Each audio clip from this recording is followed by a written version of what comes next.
নমস্কার বন্ধুরা, Sampa special kitchen with village food চ্যানেলে আপনাদের সকলকে স্বাগত। আশা করি আপনারা সবাই খুব ভালো আছেন।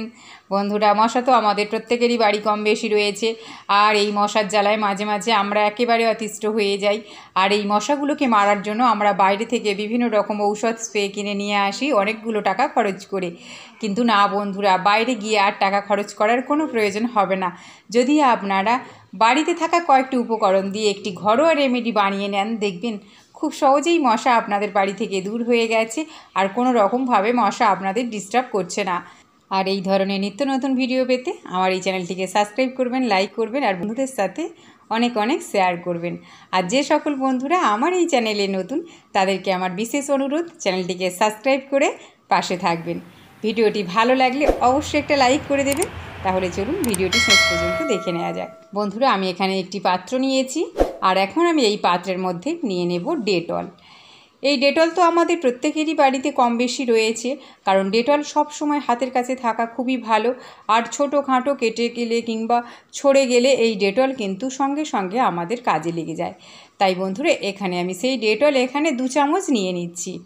আপনারা যদি একটু বেশি বানাতে চান তাহলে অবশ্যই একটু বেশি পরিমাণে নেবেন। আমি যে উপকরণগুলো নিয়েছি সেগুলো আপনারা একটু পরিমাণে বাড়িয়ে দেবেন। এবার আমি নেব বেকিং পাউডার। বন্ধুরা, এই বেকিং পাউডার তো আমাদের পাউরুটি কিংবা কেক বানানোর কাজে ব্যবহার হয়ে থাকে। তাই এই বেকিং পাউডার আমি এখানে 1.5 চামচ মতো নিয়ে নিচ্ছি। আমার চামচটা দেখতেই পাচ্ছেন ছোট সাইজের।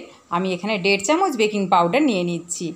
এবার আমি দুটি উপকরণ ভালো করে মিশিয়ে নেব, যাতে একটার সাথে অন্যটা মিশে যায়। বেকিং পাউডারটা যেন দলা পাকিয়ে না যায়।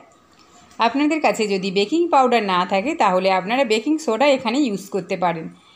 আমার দুটি উপকরণ ভালো করে মিশিয়ে নেওয়া হয়ে গেছে। এবার আমি এই উপকরণের মধ্যে দিয়ে দেব একটু জল।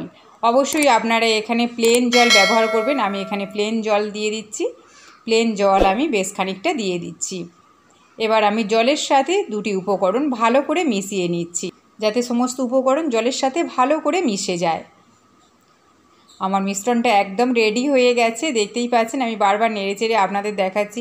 বন্ধুরা, বাচ্চা কিংবা বড়, বিশেষ করে বয়স্ক যারা আছে, সবসময় তো আর মশারি টাঙিয়ে বসে থাকতে পারে না। তাই বন্ধুরা, এই রকম একটা লিকুইড যদি বানিয়ে আপনারা ইউজ করেন তাহলে দেখবেন খুব সহজেই আপনাদের বাড়ি থেকে মশা বিদায় নিয়েছে। বন্ধুরা, আমি এখানে নিয়ে নিয়েছি আমাদের যে মশা মারার লিকুইডের যে কন্টেনারগুলো ছিল, সেই আমি একটা নিয়ে নিয়েছি। এটার মধ্যে আর নেই, শেষ হয়ে গেছে, তাই আমি এটাকে এখানে ইউজ করছি। দেখুন, আমি রিবিলটা খুলে নিলাম। এবার আমি এই কন্টেনারের মধ্যে ওই লিকুইডটা ভরে নেব। আমি এখানে একটা কাঁপা ব্যবহার করছি, যাতে কোনো রকমভাবে বাইরে ছিটকে না পড়ে, তাই আমি কাঁপাটা এখানে ইউজ করলাম। এবার আমি এই যে মুখে যে রিফিলটা ছিল সেটা আমি ভালো করে লাগিয়ে দিচ্ছি। এই রকম মশা মারা লিকুইড মেশিনগুলো তো আমাদের প্রত্যেকেরই বাড়িতে কম বেশি রয়েছে, তাই আমি এখানে মেশিনটা নিয়ে নিলাম, আর ওই লিকুইড কন্টেনারটা এখানে ভালো করে লাগিয়ে দিলাম। এবার আমি এই লিকুইড মেশিনটা নিয়ে লাগিয়ে দেব ইলেকট্রিক বোর্ডের মধ্যে। বন্ধুরা, এখানে আমি ইলেকট্রিক বোর্ডের মধ্যে লাগিয়ে দিলাম। এবার আমি সুইচটা অন করে দিলাম। যদি আপনাদের বাড়ানো কমানোর প্রয়োজন হয় তাহলে অবশ্যই একটু বাড়িয়ে নেবেন, কিংবা কমানোর প্রয়োজন হলে কমিয়ে নেবেন, কোনো অসুবিধা নেই। ভালো লাগলে অবশ্যই একটা লাইক করে দেবেন। শেষ পর্যন্ত দেখার জন্য ধন্যবাদ।